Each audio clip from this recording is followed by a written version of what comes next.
Good evening. This is Booked Up with Beth, and I am Beth Hildenbrand. Tonight we have the wonderful Gerard Marque with us, and we're going to talk about his very first book. So, welcome, Thank Gerard. you. Thank you so much, Beth, for having me, and thank you to the audience as well. Thank you. Oh, I'm just so happy to have you here. Thanks. If you would like to take a minute and tell us a little bit about yourself, that would be wonderful. Okay, perfect. Hello, everyone. Good evening. It's actually midnight here in Durban, South Africa. That's where I'm from. Yeah. And a little about myself. I don't really like talking about myself, so I'm going to keep this quite brief. Okay. Yeah, I'm born and bred in Durban, South Africa. It's a lovely town. It's hot throughout the year. We're having winter at the moment, but yeah, it's not that cold. I'll put it to you that way. Um, I I love playing tennis. I love playing soccer. Um, I love gymming. Work-wise, I used to have my own building contracting, very small company. Okay, and well, right now I'm actually retired and I write books right now. So that's what I'm really into right now. Um, Geez, I have two beautiful daughters. Um, my my eldest is 19 years old, and my baby is 2.5 years old. I know it's a very large gap, but I'm so happy that it's daughters. Daughters really look after their dads. I'll put it to you that way. So yeah, that's just that's just me, and yeah, that's it. That's it, really. Oh, that's wonderful. I have 5 sons, so. Wow. Okay. And they look after Okay. their mom. Oh yeah, definitely, definitely. I know. I used to look after my mom, so I know exactly what you're saying. Believe me. Fiercely. So, welcome to the wonderful world of indie books. And we're Thank glad to you. have you. Thank you so much for having me. Thank you. And this is your first book, and This it is my is first. called The Gory Rise of the Messiah. Correct. Correct. And it's Yes. fabulous. Oh, thank you so much, Beth. I really appreciate that. Really. Oh, you had me from page 1. Wow. Wow. Yeah, Awesome. you really did. It's right up my alley. I write occult horror, so Okay. Okay. yeah, So, this was the so book I for think me. for excellent. Well, I think for book two, I'll have to contact you again and get some tips for book two. Definitely. I'm looking forward to book 2. You left me hanging there at the end of book 1. Ah, yes. You know, a lot of people that have read the book, they were like, we didn't want it to finish. You know, and we actually want more of it, and I was happy. uh, I was surprised because it's my first book, and it took a lot out of me. Honestly, it really did. And it took me a while. It took me about 18 months, about a year and a half to really get it together. There was a lot of research on it, etc. And the research really took me some time. It took me into places that that I never really thought that I would go. But in order to get the story to where it needed to get to, I really had to do a lot of research on it. So yeah, no, thank you so much. Well, you made a great story. Thank you. Um, eh, Nina asks, who inspired you to become a writer? Oh, to be honest with you, I wouldn't say it happened by accident, but um, I how it all started was that I'm first and foremost a musician, believe it or not. You know, a lot of people say that I can sing, but to me, I normally croak. You know, I croak like a frog. So um, I led praise and worship in in large churches. I led praise and worship in small churches. And it just so happened that the last church where I was actually helping out in praise and worship, um, I began to have these dreams, you know, and they were recurring dreams, and I've also put that in the book as well. And I said to myself, no, this is, you know, this must be an attack of something, you know. And I prayed about it. Um, but then it sort of changed where it wasn't an attack anymore. It was something different. Uh, it's very hard for me to explain. And the question you asked me, I've had friends and family that ask me that all the time, you know. And I always say to them that it was it was just intervention, what I call divine intervention. I'm a very spiritual person, and I just call it divine intervention. And um, I started to, it sort of looked unique to me because I've read quite a few horror books. I also watched a lot of horror series and movies, especially vampires, etc. Interview with a Vampire. And I said, okay, I'm gonna change this into something positive, if I can say that. And I started to formulate the story in my mind. And over the years, I used to always sit with the kids and tell them stories. I loved telling stories. And we in 2022 we had what we call load shedding. It was at 2 hour intervals, three times a day, where the lights would go off for 2 hours. So early hours of the morning, normally between 4 and 6, we didn't have electricity here in South Africa. And then it would go off again at around about 11 to 1 o'clock in the afternoon. And then it would go off again between, let's say, 8 to 10 or 6 to 8. And it so happened that it was between 6 and 8 o'clock in the evening. And I called all the kids up and I said, now let me tell you all this new Netflix movie. And I didn't write anything down yet. It was just a story that I was telling them, you know, to keep them occupied, etc. It was done by candlelight, you know. And they sat in the room and I started to tell them the story of the gory.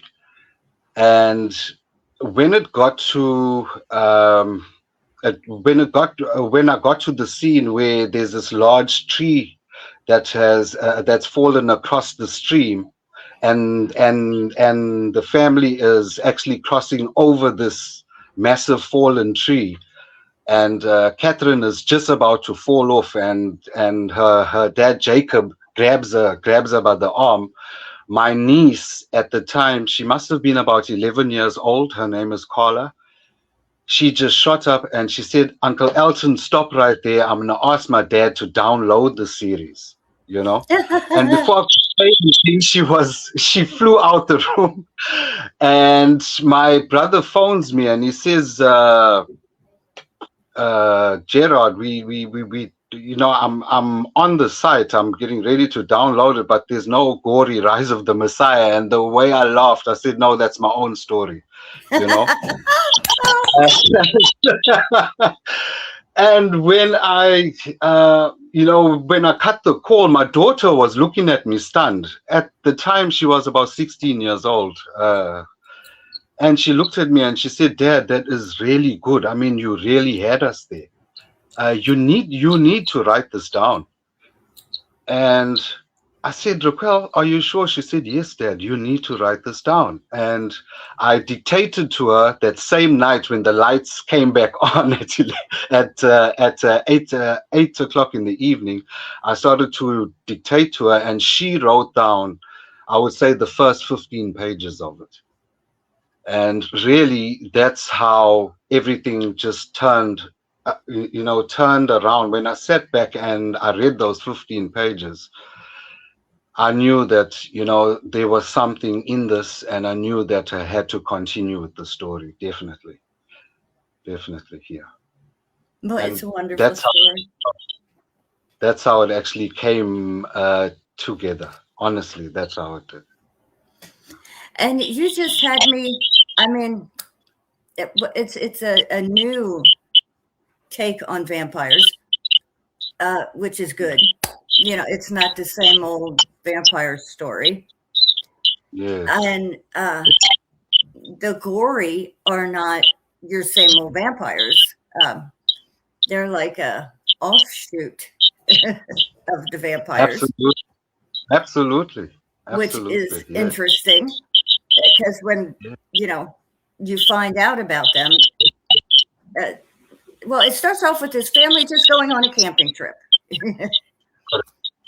And they go on a hike on the Western Ridge Trail, which they have been told, you don't want to go on this trail, but of course they do. And this is where they encounter the gory. And Correct. hello, Anne. Thank you for stopping by tonight.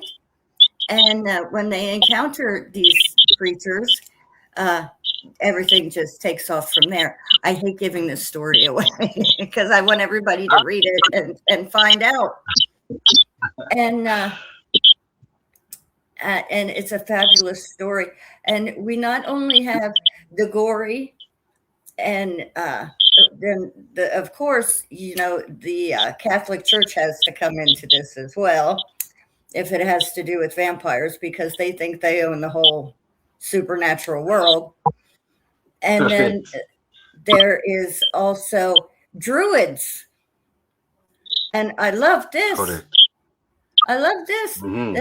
I have never seen the druids come up against this kind of thing before either. So that was so cool to me. So thank you so much. Yeah, it was just like folklore wrapped in monsters, wrapped in the occult. And it was such a great book, especially because, it's kind of, along my genre right there. And wow, it was fabulous. I just can't say enough about this book. And I would really like for you to, after the show, put your link up on my Facebook page so everybody can, find this book, because it's fabulous. You're going to get a 5-star review from me. And, wow, thank you so much. Oh, you're very welcome. And so the characters were just amazing. And the way you intertwined them, like Sam and Grandma Grace. Yes. Didn't see that coming. Oh my goodness. I was oh, that's so cool. I love that. And then the nasty old Moloch. Yeah, you named him perfectly. I was glad to see him get what he deserved, I'll tell you what. I mean, you gave us characters that we could fall in love with and characters that we just were like, ooh, nasty, can't stand you. I love when I can get angry at characters and yell at them. I mean, if I can yell at a character in a book, you have me hooked. Wow. And awesome. I could. And, characters that you're just so happy about, which, Grandma Grace and Sam. Oh, Yeah. my heart. And then the storyline was fabulous. And I got to get pissed off at the Catholic Church, so that made me happy. Not that I am Yeah, it against, was not that I'm against the church. I just, okay, to sure. me, Sure. hello, Jesus was casting out demons long before the Catholic Church came along. So why in the world do they have Absolutely. a corner on this? You know what I mean? Um, Absolutely. this is something I'm always say every time I watch a movie, I'm thinking, why does the Catholic Church get to be the ones who cast out demons? Because Jesus was doing it long before and he was a Jew. So explain this to me. That's that's But a fact. That's a fact. thank And you. for me, thank you so much for those kind words, Beth. I really, really appreciate it. Really, really, I Oh, do. well, I don't And lie. I tell the truth about it. and thank you. and and you told us, I mean, I'm always saying I never worry about, not that your book had bad editing or anything. I never worry about editing or a misspelled word or a missed comma here or there. I want someone to tell me a fabulous story. And No, you did sure. that in spades. I mean, you Wow. really did. Um, Awesome. Awesome. I'm so, happy to hear, really. and that's what I say about myself. I may not be a great writer, but I'd like to think I'm a good storyteller. Yes. Yes. And Perfect. that's what I try and do is tell a good story. And you certainly Absolutely. gave us that. You really did. Thank you And so I much. am Um, very much looking forward to your next book.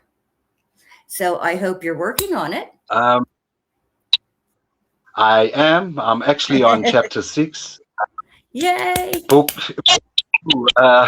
Thank you. Book 2. So far, it's titled "The Gory 2: The Book of Anak." And I studied demonology for about, I would say, about 4 weeks, and I stopped because I said that there's something. Well, in my opinion, there's some things that we should know, and there's some things that we shouldn't know. You know, and so I actually stopped there. So with Moloch is an actual demon. That's an actual Oh, demon name, yes, I knew that. and I yeah, thought you meant in the and book. He was, and I missed it. But yes, Moloch is an actual demon name. I knew that.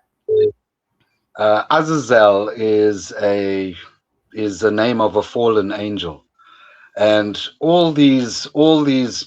would say book 1 is just setting the playing field for books 2 and 3. This is actually a trilogy, so it's just setting the playing field. Obviously, in book 2 there's more characters. Book 2 is going to be a full novel, nothing under 70,000 words. um there's a lot that's going to go on in book 2. I can't give too much away about book 2, but you will meet characters like Abisham the Hittite, and the Greek, and all these other people, and you'll also meet characters like the first 2 vampires that were actually created by the fallen angel Semyeza. And I always had a lot of people that said to me, look, is this fiction? And I always say to them, this is fiction. Okay, this is fiction, and I'm just mixing it up with biblical mythology, etc., because I would like to think that I do know the Bible, I've studied the Bible, etc. And a lot of people have asked me about the Bible, and they'll say like, okay, Gerard, tell us about this, or tell us about that.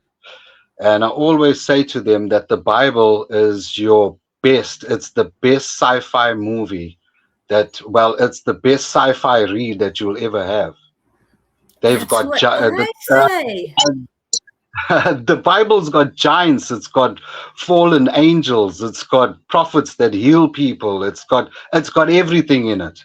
I And think I the always Bible is uh, the first, every story ever written has its origins in the Bible. Any story Absolutely. after has its origins Absolutely. in the Bible, because the Yes. Bible stories are the best stories. And Absolutely. yes, and I am fascinated with Enoch as well. Have you read the Book of Solomon? I've read the book of Solomon. I've read the book of Enoch many times. I've read the book of Jasher. I did a lot of research here, and I had to go onto a site called the Nag Hammadi Library. I've also read the Gnostic scriptures as well. Not all of them, but I would say most, like the book of Mary Magdalene, the book of Believe It or Not, Judas Iscariot, the book of Thomas. Um, Geez, there was a lot of things that I read in those scriptures. Also, the book of Noah as well was very interesting for me. It sort of covered a lot of gaps. I'll put it to you that way.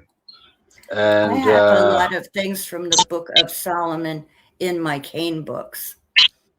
okay, okay. Uh, Oh, in I, your case, yes, I have a series of books about Cain. yes, And I have a lot of things that I've, taken from the books of Solomon in those books. But like I said, I yes, believe every story ever written has its origins one way or another in the Bible. absolutely, absolutely, absolutely. And I just, with book one, I did everything myself. I actually did it on my phone. I had to Oh, I downloaded Microsoft Word, and I promise you, it was daunting. It took everything out of me, everything. And my best writing was done between, let's say, 10 p.m. to 5 a.m. in the morning. I just couldn't sleep because when the ideas are in my mind, they just won't let me go, until I write them down. Or I even had to get a dictaphone where I just started um, putting my ideas down on this dictaphone.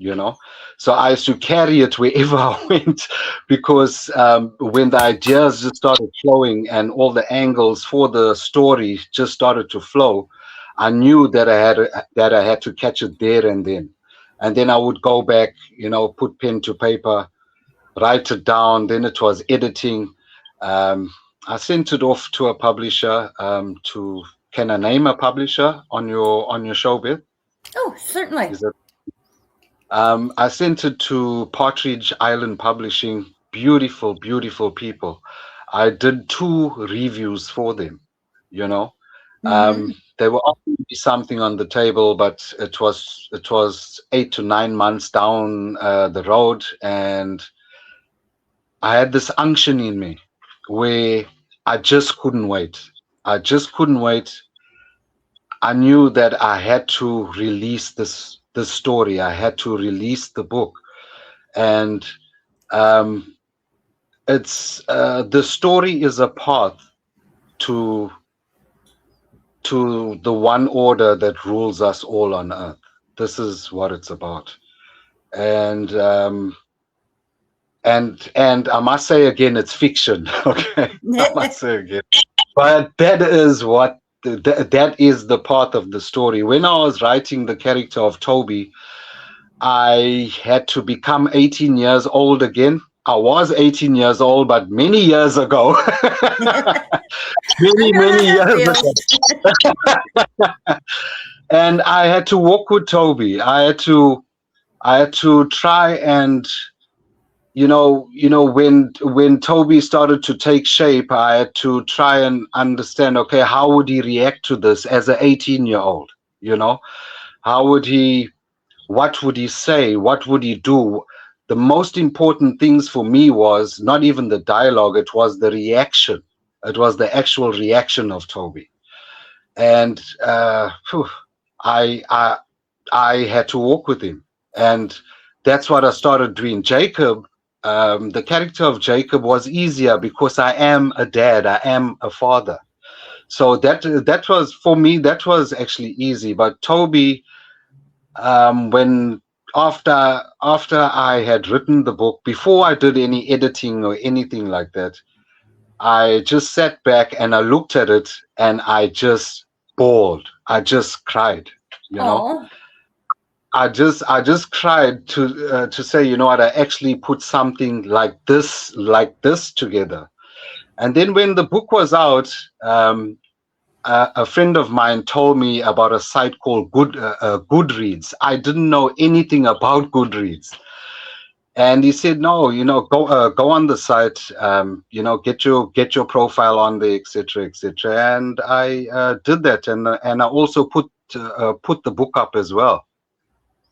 And then the same friend, after about a month, the book was out now, up on Amazon, and after a month, he phones me and he says, "Buddy, have you went on the site of Goodreads?" And I said, "No, no, no, I haven't."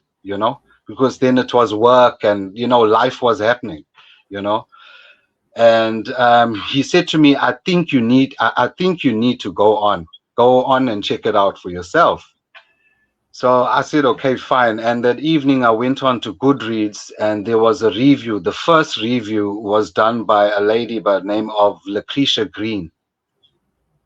And when I saw it, I I didn't have my glasses on, so I had to put my glasses on to make sure. And I looked and I saw the five stars on there. And when I read the review, again, I'm a very emotional person. When I read the review, I just cried again. I just couldn't believe it. And I said, "Thank God that someone gets the story, that someone loves the story, that someone likes it." And I think it was 2 weeks later, there were another, I think, 7 or 6 other reviews. And I was just jumping for joy, and I showed my girls, and they were just hugging me. And "Dad, you did it!" Well, my eldest daughter, she was, "Dad, you did it! Well done!" So for me, that was a massive achievement for me. It was a very emotional time writing the book, very emotional. There was also boundaries that I had to look at because it's a dark fantasy religious thriller. And there were boundaries, and I kept on asking people. I would go to braais, sorry, barbecues. You guys call them barbecues. We call them braais, yeah. And I would always ask friends and family, "Hey, what do you think about that? And what do you think? Am I going too far there?" Um, but then it was all a learning phase for me. I had to learn very quickly, and I promise you, it was a lonely road. It was an absolutely lonely, lonely road.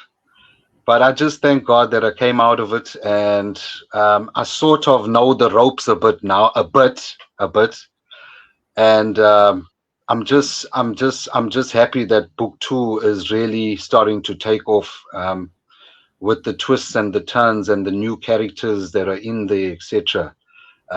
Toby will be traveling to places like the Sudan and places like Hebron, and it's gonna be a doozy. Really, really, it is. we'll And have to have you back for that one. no, I'm, thank you so much. I will definitely come back. Definitely, definitely. oh, I can't wait. I can't wait. I Okay, love to find out what happens next. sure. Thank you so much. Well, Beth. thank you so much for being on the show. I've hit my time limit. I hate when that happens. So Thank you we're so much going for to. having me. Oh, thank you for being here. This has just been a joy to have you. Um, and like I said, we are going to have you back when that second book comes out. I want everybody to look for Gerard's book. I'm giving it 5 stars. It was fabulous. Thank And you. anybody who enjoys a good spooky read with a lot of twists and turns and some fabulous characters is going to love this book. Thank I you so much. should. Oh, you're Is there, quite welcome. sorry, Beth, is there just Oh, one thing that I can say very, very, very quickly? absolutely. Please. The gory is actually now being it's actually being placed as a series adaptation. Oh, It's actually in pre-production at the moment. Okay, oh, I can go as far as saying that. I can go as far as saying that. I spoke to the necessary people, and they said, "No, sure, Gerard, you can go ahead and say that. It's fine." So oh, we actually in production. There will be a trailer out soon, and yay! for everyone that I'm just I feel so blessed. It's unreal. It's unreal because now it's taking a life. It's taking a life of its own now, really. And Congratulations! it's been a very long road. Thank you so much, Beth. Really, really appreciate it. And Oh, I'm so happy for you. it's been a long road, but never give up. Never ever give up. Never give up. Yeah, that's it. Absolutely. That's my motto Yes. too.